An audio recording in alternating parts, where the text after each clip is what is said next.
And my neighborhood I grew up, there was a lot of gang violence, a lot of Bloods and Crips.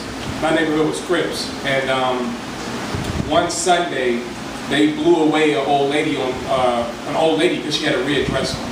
So she was standing in the corner with a red dress, and they just blew her away because that's how bad, it's crazy in my neighborhood. So when I went back there, I did some performances, and my boy, I told him, about trying to make it, this and that, and this is a message he gave me, just a starting line that encouraged me to write this piece. It's called Choke Chains. So I told my boy when I made it on a big screen I was going to give the hood a shout out. He said, "Nah, fuck that. Don't give us no shout out. Tell our stories. Because ain't no glory for my kind until election time. So until this day, for the next 4 years, respect lies in between the finger of my hand and the trigger of a Tech 9. Whose line is it anyway? Because all the world is a stage and niggas tap dance on that shit every day. Smiling faces trying to suppress their rage while the puppeteers lie in the wings, pulling on your invisible strings, teaching you how to be a good little nigga and behave, playing you like Pinocchio. Because you have yet to realize that you still suffer the psychological effects of a slave. So every opinion that you think you came up with on your own is the one you were gave, but it's okay. Because some break free, some choose to stay. Some stand up and some choose to lay in the belly of the beast because the comfort of it is painted solid gold. Even though the truth is tainted black as coal, therefore they serve you shit, cover it with syrup, tell you it's pancakes, and charge you the price of your soul. But it's okay.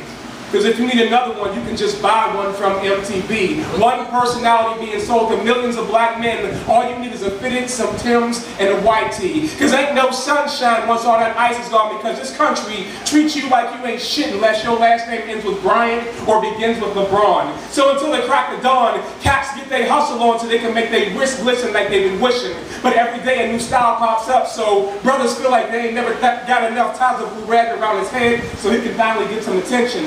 Cocks a Glock in his hand, takes the life of another man, so now he kills, just to let the rest of the world know that he's living. Maybe now some props will be given. Watches the news late at night so he can see if the work he's been putting in is getting spit. And therefore, the only way gangs can become popular again is if we all talk it into fruition. But the media will give it airplay, because ain't no money made on stories about black men that make straight A's in a row. Therefore the news stations get down on their knees every night and pray that today a nigga acts a fool and makes his grave in the snow. That's why I try to inspire people to develop some self-worth so that they'll never feel alone, because this country treats you like you ain't shit unless you can sing, dance, or run a ball into the end zone. Fuck college, nigga, come to the league and bounce that ball. Fuck the stop sign, you above the law. Fans screaming your name, now you got your own dog. Brother went up for a dunk and began to fall, broke his leg. So they took his jersey away and stopped returning his calls.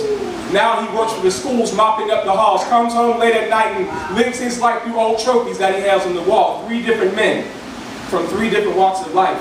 And at once they looked down on all other brothers until they realized that we all got on choke chains. Some just have longer ones than others. Thank y'all.